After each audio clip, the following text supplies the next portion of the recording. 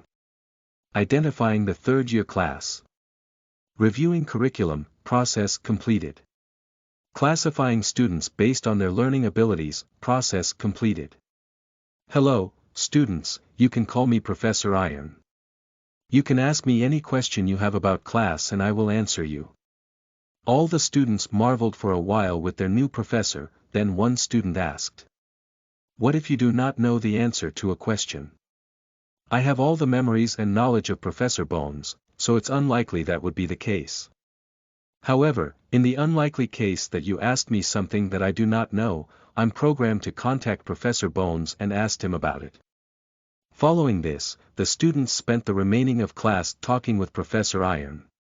Meanwhile, after class ended, Edward was prepared to leave when Hermione stopped him. "Professor, I have a quick question that I wanted to ask. What is Miss Granger? I recently met a house elf named Dobby, and I wanted to ask why is it so easy for him to use wandless magic compared to wizards? Is it because of the bloodline you once mentioned? No, the reason is because of magic veins. Magic veins. Yes. Wizards' anatomy is slightly different from muggles. We have another circulatory system in our body where magic power or mana flows throughout our body from the magic core. As a result of this flow, wizards have a longer lifespan, are more resistant to impact or magic attacks, healed quicker, etc. When a wizard casts a charm, the mana has to travel from the core to the hand. That process will take time and effort based on the magical veins of the wizard. So, how's elves have better magic veins than us? Asked Hermione. Well, not really. Compared to humans, house.elves' magical veins are usually more simple. As a result of this, mana easily travels to their hands. However, as a result of this simplicity, they do not have other benefits like high magic resistance, long lifespan, etc. Additionally, the fact that human wizards cannot easily use wandless casting is more complex than suggested. For example, African wizards' magic veins are more developed than European wizards. The reason for that is because of the wand. The wand forcefully opens the magic veins from the core to the hand, making spells instant, and even amplify the power. However, as a result of relying on the wand for countless generations, European wizards have stopped relying on their magic veins, making them enter a state of atrophy. So, complex veins give wizard many benefits, but makes using wandless difficult, said Hermione. Correct. However, with practice, wizards can use wandless cast and instant casting, just like house.elves. And according to my latest research, the more complex a magic vein is, the more powerful a wizard can be. Edward thought about the magic veins he had when in the dragon transformation form. He planned to modify his body to those veins. One last question, Professor, said Hermione. Hypothetically speaking, if a muggle could create a magic core and have their own magic veins, could they use magic? Just like wizards? Edward paused for a moment after hearing this, he then looked at her and asked. What brought on this idea? I've had this idea for a while now. But after seeing the mana crystal you mentioned, and your explanation of the magic veins, I thought that it might be possible. Edward nodded, then he answered, hypothetically, it is possible, but there are other things to consider, like the soul and mind. Even if such a method was to be invented, not all muggles would have the qualification to use magic. But it is possible, asked Hermione with a twinkle in her eyes.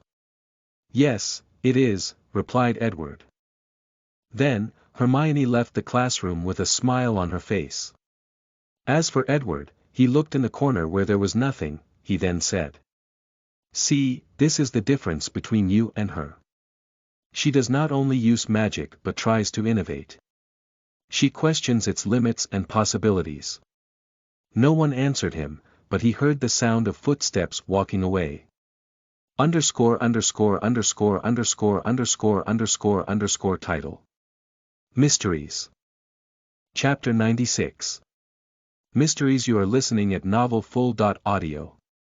If you are interested in reading 10 chapters ahead, go check out my Patreon with the link https://www.patreon.com/lazysagedao, or just type in my writer's name in the website. The plot is getting exciting there and you guys can support me in any way you can. Additionally, go read my other novel, Journey of the Fate-Destroying Emperor, and The Otsutsuki Clan. A Legacy of Blood and Destruction. It's a Naruto fanfic with an evil MC born in the Otsutsuki clan. Join the Discord. https:///p______________________________________________________________________________________________ after class, Edward walked to his room in the castle to prepare to leave. Midway through, he encountered Harry Potter, who seemed to be waiting for him. How can I help you, Mr. Potter? Professor. Well, my God. Father Sirius wanted me to invite you to dinner to thank you for clearing his name and giving Wormtail, I mean Peter Pettigrew, the punishment that he deserved. Edward frowned, then he said. I'm sorry, but I have to disappoint you. I'm currently very busy and have no time. It has reached the point that I will not even be teaching for the remainder of the semester. Is that so? Yes. But tell Sirius that when I have time, I will be glad to visit him. After patting Harry's shoulder, he entered his room. However, soon afterward, he received a communication from Snape through a cell phone. Edward first activated the enchantments in the room that prevented other people from snooping, then he answered the call. A holographic image of Severus Snape appeared in front of him. What is it? Asked Edward. Sir, some of the Death Eaters brought to my attention a little problem. Many of them do not have the talent or patience for research, so they are asking if there were other ways that they can be useful. That is indeed a problem. Well, place them in the training program with the werewolves and vampires. Speaking of, how is their training going? I have been following the training regiment designed by the Muggle military officer, so they now a truly elite magical force. However, say it if there is a problem. No, they do not have any problem. It's just that my research, and the things going on with Lily, I feel like I do not have enough time. So, I would like for someone else to take my position. Do you have any suggestions? The Malfoys. The Malfoys. I remember that they were researching grafting magical organs on wizards and muggles. The research is mainly done by Narcissa. So, Lucius can take charge of training the army. Well, so be it. Is there anything else? No, sir. Okay, then. Scene break. Edward walking on the lowest level of the Ministry of Magic. Amelia was next to him, while a person with a hood on was behind them. How are things going? Asked Edward. Quite great actually. The initiative to introduce Muggle technology to British wizards is going rather well. All we have to do is buy them, then magically enchant them. Has there been any backlash internationally? Not as much as we expected. Your reputation is far greater than you expected. How about your magical capabilities? They are also going well. Recently, using the practice method you gave me, I broke the first limiter. It was easier than expected. Edward nodded as he was not too surprised by his aunt's talent. According to the original timeline, Amelia was one of the most powerful witches of this time. Before her death, she fought countless Death Eaters alone without being defeated. In the end, Voldemort himself had to take action to kill her, and it was implied that put on a good fight. What about your mana level? What's mana? Well, I recently learned that magic power used to be called mana in the past. So, I'm calling that now. Weird, but okay. I used the potion you gave me, but after reaching the level of 60x, I discovered that it was hard to control my mana. So, I stopped and began to practice control. Once I'm used to that level, I will continue to use the potion. A/N. From now on, I will use X to indicate the mana of an adult wizard. So, 60x is 60 times the mana of an adult wizard. Edward nodded with his aunt's action. He did not have this problem because of how strong his soul is, but that did not apply to everyone. Soon, they reached their destination. The Department of Mysteries. The group met with a bunch of people waiting for them, to be precise, the Unspeakables. Amelia looked at them and said. As I mentioned before, Edward and the person behind us will lead your research from now on. All the Unspeakables had an excited look on their face. Ever since the new minister took office, she has financially supported their research with all her effort. And now, their department will be led by a world-famous wizard. Edward too was excited. Although he would sneak into this department to study. Especially when he first created his gate. But now, he had open access to all the mysteries. Plus now, he had help and more understanding of magic. He could foresee that it won't be long before his gate is completed. With a smile on his face, he took out a bunch of crowns and diadems from his bag. He placed one on his head, gave one to the person behind him, then handed the rest to these unspeakables.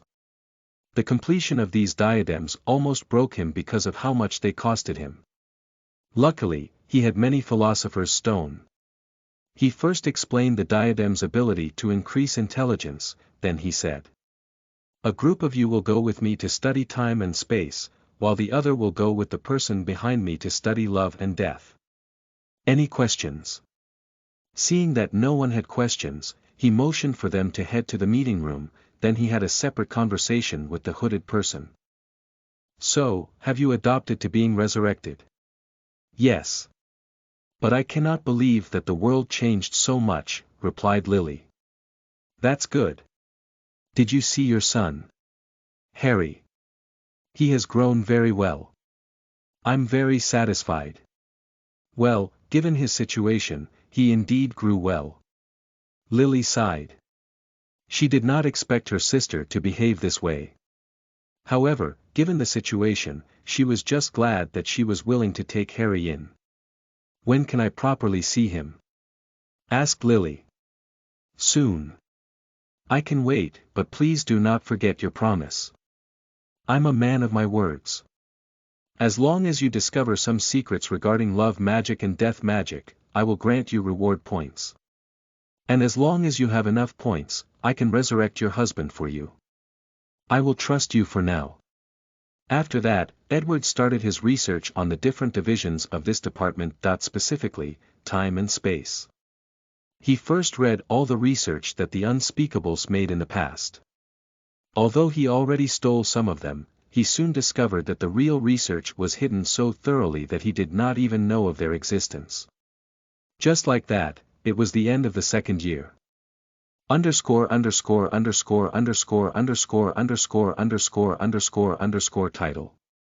First Interdimensional Travel Test. Chapter 97. First Interdimensional Travel Test. You are listening at novelfull.audio. If you are interested in reading 10 chapters ahead, go check out my Patreon with the link https://www.patreon.com/lazysagedao, or just type in my writer's name in the website. The plot is getting exciting there and you guys can support me in any way you can.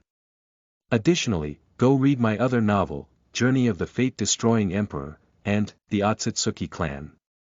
A Legacy of Blood and Destruction. It's a Naruto fanfic with an evil MC born in the Otsutsuki clan. Join the Discord. https://discord.gg/princesstpy__________________________________________________________________________________ So, how did it feel to win this year's House Cup? He asked. Excellent. Didn't you see how joyous Madame Sprout was? She was bragging to all her colleagues. I bet it was not as easy as you expected. Susan's mouth twitched after hearing this. Of course, it was not easy. With Hermione having access to the same knowledge as her, it was not so easy to get points. Luckily, she still had years of knowledge ahead of her, but she could foresee that in the future, things will be even more difficult. Sue, the two arrived at the train station. Are you sure you do not want me to just apparate you home? No, I want to spend some time with my friends. Alright, have fun. After watching the train leave, Edward apparat to his laboratory on the moon. The first thing he did was to visit his world gate. He entered the core and looked at all the enchantment. I cannot believe that I thought I reached the peak of alchemy in this world. Now, I can see so many things wrong with these enchantments that it's embarrassing. So, for the next 2 weeks, he removed all his previous ones and replaced them. With his understanding of dragon chant magic, his discoveries in the past few months after studying time and space in the Department of Mysteries, he innovated the entire gate. He removed some redundant or unnecessary enchantments, optimized the necessary aspects, and he added new ones to it. Looking at the completed improvements, Edward said, Perfect. Well, at least in my eyes. I'm sure that a more powerful alchemist would see many flaws in it, however, this is currently the limit of my knowledge. After everything was done, Edward first decided to take a visit into the future to steal knowledge. After studying the aging process in the time room in the Department of Mysteries, he managed to crack this ability. He activated the gate, powering through the stone. In theory, I should be able to go to more than 300 years into the future. A tunnel appeared and the world gate entered it. As for Edward, he felt like many years passed, but at the same time, he felt like an instant. After arriving at his destination, Edward left the gate. The first thing he noticed was that he was in a desert with nothing in sight. Then, a tablet was floating not far from him, with a note attached to it. The note read, "To Edward Bones." With vigilance, Edward launched a reconnaissance spell. Through the vibration, he could see everything a few hundred meters around him, but he did not find anything, not even an ant. He waved his hand and the tablet flew to him. He opened it, and a video started to play. And in the video, he saw himself. "Hello, past me. Welcome to the year 2093. Only 100 years," thought Edward. "I know that you are wondering why only 100 years passed. Well, I can tell you that because of certain restrictions of the laws of this universe, you cannot travel more than 100 years into the future. And even that has certain restrictions." Edward frowned after hearing this, but he continued listening. "Well, let's get back to business. In this tablet, I have left for you all the technological advances of this world for the past 100 years and the knowledge on how to integrate magic and technology using the mana crystals. Although only the very basic knowledge, it should save you a lot of time, and allowing you rapid development in the early years. Now, as for magic knowledge, I will not leave any. As they said, the journey is as important as the process." Edward's mouth twitched after hearing this. He wondered since when did he get so philosophical. "Now, I have a few warnings for you. First, when you start your travel to other worlds and dimensions, do not mess around with time. Even if you have the ability, do not travel through time. The same idea applies to our universe. Death was not lying when he said that there would be dire consequences for doing so. Additionally, do not revive a lot of people before you find a way to deal with death. You can still do it but in moderation. Now, I'm sure you would like to receive more information from your future self, but this is not possible. Good luck." After the video ended, Edward sighed at how strange his life is that he just exchanged information with his future self. However, he was not planning to completely listen to him. After arriving in the future, of course, he has to acquire magical knowledge. Otherwise, his trip would be in vain. Unfortunately for Edward, as soon as that idea came to his mind, the world gate appeared on his own, swallowed him, and returned him to the present. With a flabbergasted look on his face, he smiled wryly as he muttered, "It seems that my future self knows me the best." He did not try again to go to the future as he could guess that his future self might be way more powerful than him, and would prevent him from succeeding. There was no point in doing something pointless. Taking out the tablet, he started reviewing the information on the tablet. "Well, my future self is very thorough, he gave me knowledge on all fields, even things like psychology and archaeology. More importantly, he seemed to know what I wanted and gave me a lot of technology on aerospace. With this knowledge, it won't only take a few decades for Earth to turn into an interstellar civilization and spread to all the corners of our solar system. With the addition of Magitech, the combination of magic and technology, the process would be faster and easier. This will be a great help to building the wizard civilization." After reviewing the information and making a copy of it, Edward gave it to the scientists under his commands to analyze it in detail. Then, he returned to the gate. "Morgana, let's begin our first dimensional travel test." "Sir, are you positive?" "The chances of failures are more than 95%. That's why we have to test it, see the problem and fixed it BVEC, as you command." Beginning test fusing spatial force with temporal force. Accomplish, supplying energy.no problem with energy storage, checking all enchantments.no problem detected, breaking dimensional wall, recording all energy readings. Edward felt like everything was shaking around him, making it difficult to hold his ground. The process lasted for more than an hour, making him a little dizzy. After everything stopped, he said. Did it work? Not enough information to answer this question. That's fair. Morgana, remind me to deal with the issue of turbulence. As you order. Edward checked the surroundings first from inside the gate. After seeing that there was no danger, he left. However, as soon as he did so, he paused as he noticed something around him. A/N. As an author, it is very difficult for me to write anything related to time traveling.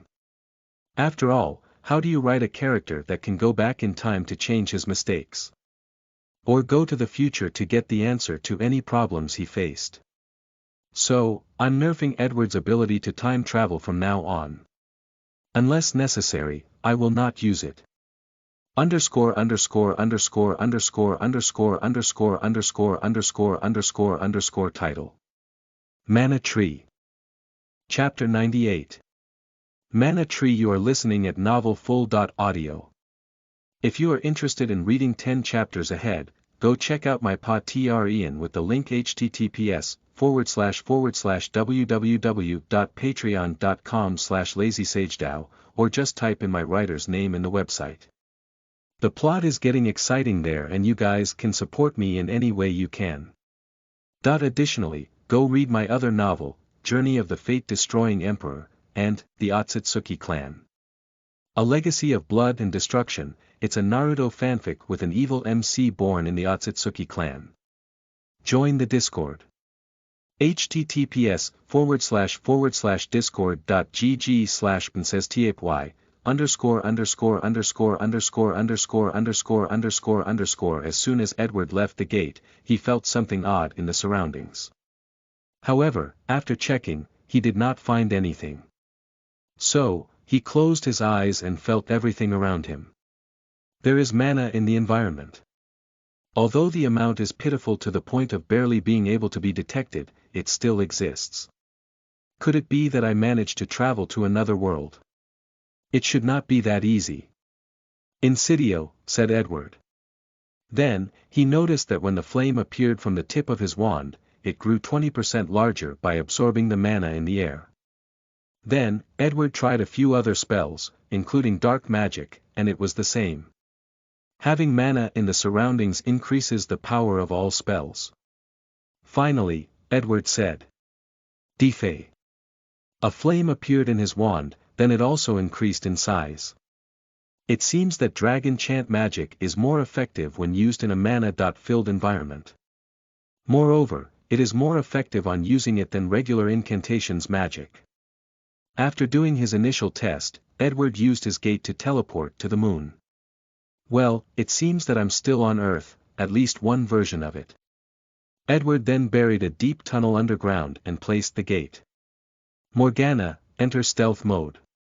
The gate became invisible. I should probably find a better way to hide it in the future. I can't always place it on the moon. I might encounter places that have no moon, or civilizations that have established colonies on the moon.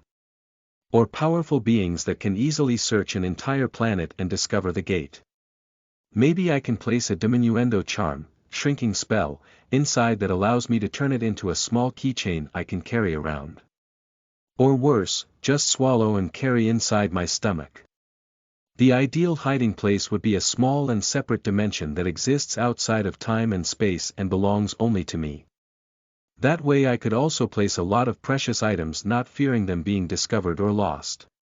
Unfortunately, I currently cannot create something like this.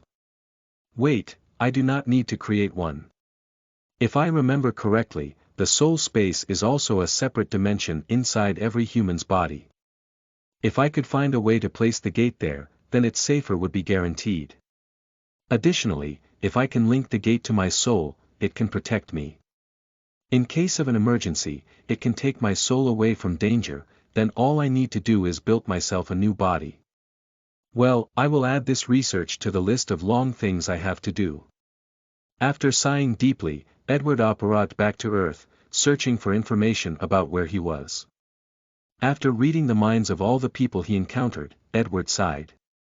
I did not succeed, as expected. However, it seems that I now can travel to parallel universes. From the information that I have gathered, this parallel universe is currently in the late 10th century, which is the time of the Hogwarts founders. However, in this reality, the four founders never met one another and became friends, they never established Hogwarts. Salazar Slytherin and Godric Gryffindor seem to have an unreconcilable grudge with one another.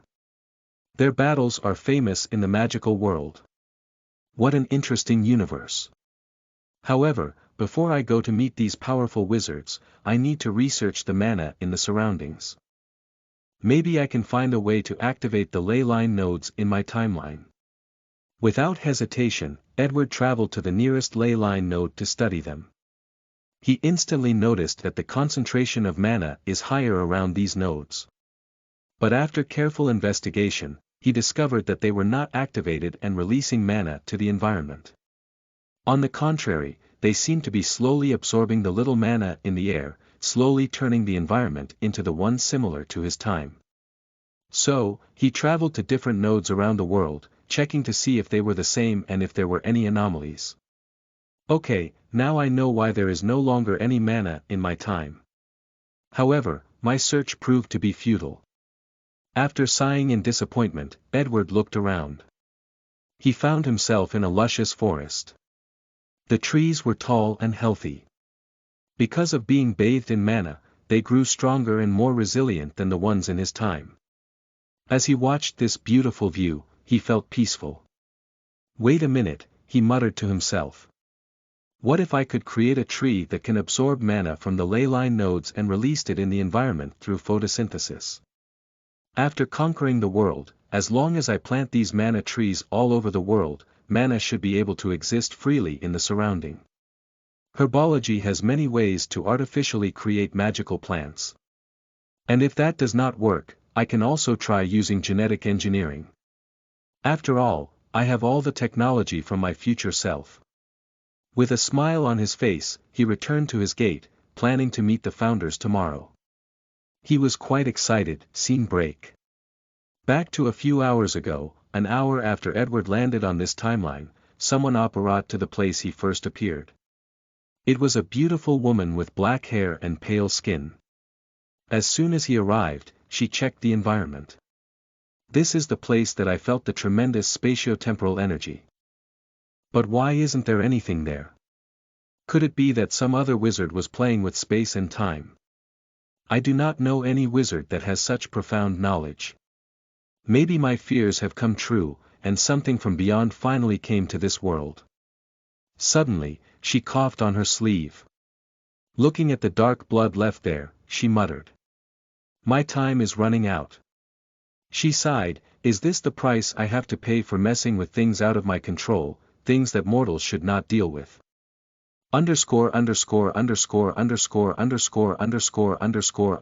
Title. Two Peas in a Pod. Chapter 99. Two Peas in a Pod. You are listening at novelfull.audio. If you are interested in reading 10 chapters ahead, go check out my Patreon with the link https://www.patreon.com/lazysagedao, or just type in my writer's name in the website. The plot is getting exciting there and you guys can support me in any way you can. Additionally, go read my other novel, Journey of the Fate-Destroying Emperor, and The Otsutsuki Clan. A Legacy of Blood and Destruction. It's a Naruto fanfic with an evil MC born in the Otsutsuki clan. Join the Discord. https://type_g/PSTY______________. The next day, Edward stood in front of a castle in Scotland. He could feel many powerful enchantments surrounding it. Most likely used to either detain or kill trespassers. So, he did not directly go inside but waited for the owner to come to see him. A few minutes after his arrival, a woman wearing blue clothes and a diadem on her head, she had pale skin and luscious black hair. Edward lost his bearing for a moment, not because of how beautiful she was, but because she resembled someone she knew. Knowing that he made a social faux pas, he hurriedly said, "I'm sorry, madam, for coming to your home uninvited. My name is Edward Bones, and I've come a long way to meet you." The lady saluted back, "And I'm Rowena Ravenclaw. I have to say, I am curious. I have met all the powerful wizards of this land, but never met or heard about you before." Rowena was indeed surprised. As one of the few people in this world that broke the second limiter, she can consider herself the most powerful wizard currently alive. Yet, she discovered that the person in front of her had far more magical power than her. "That's because I'm not from this world.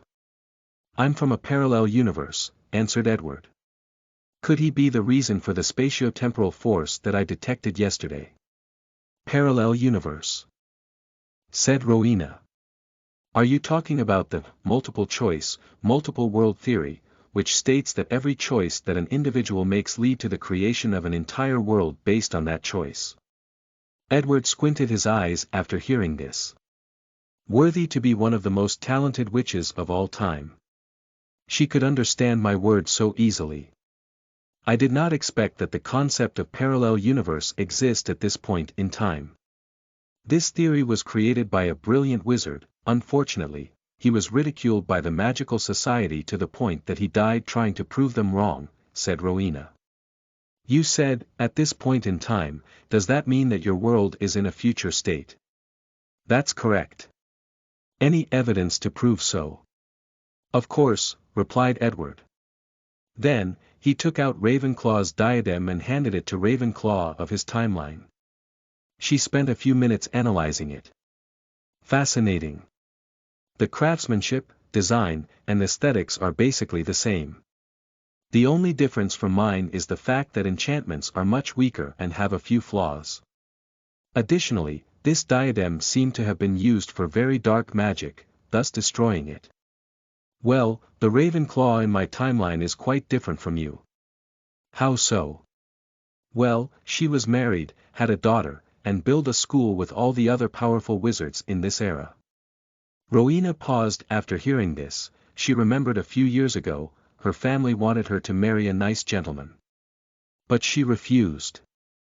"One witch named Helga Hufflepuff once came to see me asking me to create a school with her to teach magic to young wizards. But I was so focused on my research that I refused her." "So, powerful wizard from a parallel universe, what brought you here?" "Exchange of knowledge, of course." Rowan Ravenclaw paused for a moment, then she finally invited Edward into her castle. They spent the next 3 days non-stop talking about magic. Edward sighed after drinking a potion that prevented him from being hungry. "This is the first time I met someone that has the same drive and desire for knowledge as me, as well as being able to keep up with my thoughts in a discussion." "The feeling is mutual," responded Rowena. "In this timeline, her talent is truly unmatched, so a few people could keep up with her. Furthermore, because of the patriarchal nature of this era, most wizards do not like being outmatched by a witch in terms of knowledge and skill. So, her exchange with others often ended in disappointment. Now that we have established a certain level of trust, I can ask you to use a magic that links our mind together to exchange knowledge quicker and more efficiently," said Edward. Rowena paused for a moment, then she nodded. L.RG soon afterward, she found herself in her mindscape. In half, the room was a library of all her knowledge, while on the other was Edward's. "Well, this is the first time I met someone who has at least half of my knowledge." "This all the magical knowledge you have?" asked Rowena Ravenclaw in surprise. "Well, not all of them are magical in nature. There is some history and technology there too." "Technology? You will soon know." Immediately afterward, the two exchanged many of their knowledge, theories, memories, skills, and experiments. The process lasted at least a year in the mindscape and 1 hour in real life. After waking up, Rowena was completely fine. She reviewed all the information she just gathered. I cannot believe that Muggles would develop so much in just 1,000 years, meanwhile, us wizards have deteriorated to such a point. Well, you cannot completely blame them. Mana is no longer in the environment in my time, so the likelihood of powerful wizards being born has dramatically increased, replied Edward. However, he had a frown on his face. That is not reason enough to reach such a state, replied Rowena. Is there a problem? It seems that you do not completely trust me. What do you mean? In my timeline, I studied the diadem and concluded that my Ravenclaw probably had access to the Room of Brain in the Department of Mysteries. By studying that room, she was able to discover how to increase intelligence and made the diadem. However, I found no such information during our exchange. More importantly, I did not find the reason that you are slowly dying. Rowena paused for a moment before sighing. I knew that I would not be able to hide it from you. Follow me. She then led Edward to a long passage in her castle, heading in a specific direction. There is no need to sulk. I'm sure that there are many things that you hid from me during our exchange. That may be true, replied Edward. However, you have to admit that the level of trust one gave you is way more than you did me. With an awkward silence, the two soon reached a room. Inside, Edward saw the perfect replica of the Department of Mysteries. He saw the Room of Time, Space, Love, Brain, and the Death Chamber. He even saw the Hall of Prophecy. It seems that my deduction was correct. Rowena Ravenclaw in my timeline might have found these rooms while traveling throughout the world and brought them back to England. Later, the location she placed them before her death was probably discovered by other wizards who started studying them. From what I remember, the oldest record of the Department of Mysteries was traced back to 1672, while the Ministry of Magic was created in 1707. The wizards who chose the location of the ministry were probably aware of these magical wonders and wanted to hide or protect them. Regaining his thought, Edward asked. Do these things have anything to the reason you are dying? Yes. I discovered the Room of Space and Time in the same place. However, an accident occurred in the process of retrieving them, replied Rowena. Where did you find them? It was the place called Bermuda's Triangle, in your time. ______________ title. Death's True Identity. Chapter 100. Death's True Identity. You are listening at novelfull.audio. If you are interested in reading 10 chapters ahead, go check out my Patreon with the link https://www.patreon.com/lazysagedao, or just type in my writer's name in the website. The plot is getting exciting there and you guys can support me in any way you can. Additionally, go read my other novel, Journey of the Fate-Destroying Emperor, and The Otsutsuki Clan. A Legacy of Blood and Destruction. It's a Naruto fanfic with an evil MC born in the Otsutsuki clan. Join the Discord. https://discord.gg/princesstypy_____________________________ Bermuda Triangle. Edward knew that this was a mysterious place in the North Atlantic Ocean where many Muggles' planes and aircraft have disappeared. He once visited that place and noticed a weird spatial ripple there, and studied it for a while. Although he gained a lot, he never truly uncovers the cause of it. What about the others? Where did you find them? The Brain Room was discovered in Africa, the Hall of Prophecy in New Zealand, the Love Room in America, and the Death Room in Greece. Wait, you said Greece. Did you encounter something strange in the process? Hurriedly asked Edward. How did you know? Replied Rowena. The Death Chamber was in the possession of a Greek wizard. The man was extremely powerful and also very mad. He rumbled about how he would soon become a god, truly becoming immortal and control the power of death itself. What happened afterward? Calm down, replied Rowena Ravenclaw. I was easily defeated and captured by him. However, he did not immediately kill me. He seems to want someone to witness his ascension to godhood. He was using some kind of very complicated ceremonial magic that needed the death chamber as a basis. So, I secretly modified some parts of the ceremony, and he failed. He died in front of me. I should have guessed that it was him, the ancient Greek wizard, Herpo the Foul. The first dark wizard to create a basilisk and the inventor of the Horcrux, muttered Edward. If I guess right, he might succeed in becoming a god in my timeline. But how did he do it? He once told me that there were other gods in this universe, but they were forced to return to the fundamental laws of this universe. Now, he could have lied to me, but assuming he was not. Edward then walked back and forth with his hand on his chin. Since Herpo needed the Chamber of Death, then this relic should be related to these previous gods. Or maybe things they left after disappearing. So, based on the different rooms, there used to be the god of death, time, space, and fate. The brain room could relate to intelligence or wisdom, so the god of wisdom.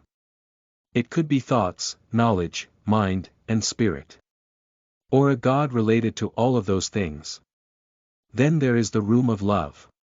God of love. No, in ancient runes and many other languages, love can be interpreted as guardian or protection. No, it can also be interpreted as life. Hence, the god of life. This would explain why after sacrificing herself, Lily Potter was able to protect her son from a death-related spell like the Killing Curse. Her action falls under the categories of guardian and life protection. So, with time, space, life, death, mind, and wisdom, we have all the necessary components for creating a universe and living beings to make it flourish. Not just that. If the cataclysm occurred as Herpo stated, they might need these things to stabilize the universe from destroying or something else. As for Herpo, he must create a way for him to absorb or merge with the laws of death of this universe and becoming a god. Unfortunately for him, even after succeeding, he was stuck in the afterlife, unable to enjoy all that power. And now, he wants to find a way to escape, and it's necessary to activate the ley line nodes for him to succeed. And there might even be some traps in those deathly hallows. To be safe, in the future, I will place all of them very far apart. After finishing talking to himself out loud, Edward looked at Rowena, who staring and listening to him intently, he asked. Do you remember the magic that you saw Herpo using? I did, replied Rowena, then she took a grey string from her temple, waved it into the air, showing that particular memory. Edward saw a snake-looking old man with a long white beard holding a long cane with a snake design on the top. He seemed to be using it as a wand. In the center of the room was the death chamber, and around it was countless strange writings and symbols written on the floor and murals. In one part, there was a small hill of crystal. After focusing on that part, Edward realized that they were souls. Let me see, these are ancient Greek enchantments, ancient runes, and even dragon language. I can't believe that Herpo also knew about dragon chant magic. Did he recreate a dragon as I did, or did he find the remains of the dragon race? Then, Edward continued to analyze the enchantments. He recognized other things like the devil language he used for his contract. However, many things he also did not recognize. He theorized that they were enchantments based on long-dead languages, or it might even be a language created personally by Herpo the Foul for this magic. After more than an hour, he finally turned his head to see Rowena staring at him very intently. Thinking about something, he smiled wryly. All right, I promised you that I will show the knowledge that I learned during our exchange. Before that, I need your analysis of this magic. Rowena kept staring at him for a few more seconds, then she replied. I will trust this time. She waved her hand and a large book appeared. She then handed it to him. Edward briefly looked through it and he saw all of Rowena's research on the ceremony magic. Although she could not recognize many of the enchantments there, after many experiments, she figured more than 50% of them. Nodding his head, Edward took out a circular plate and handed it to her. This plate was the same that he gave the Death Eaters, given them access to his library. Knowledge of how to operate this metal plate appeared in her mind, then she asked. Why is my authority temporary level 4? Don't be greedy. Only I have level 5 access, and only my family have real level 4 access. So, what you are saying is that if I become your wife, I will have real level 4 access, and even possibly level 5. Cough, I'm a man who is impossible to be tied to one woman. It's fine if you have many women. As long as I get to be the main one. Well, let's change the subject. Where did your illness come from? Show me the source and I may be able to find a solution. Rowena gave him a profound look before saying. The source of my illness came from the same place as the time and space room. You mean the Bermuda Triangle? What exactly is there?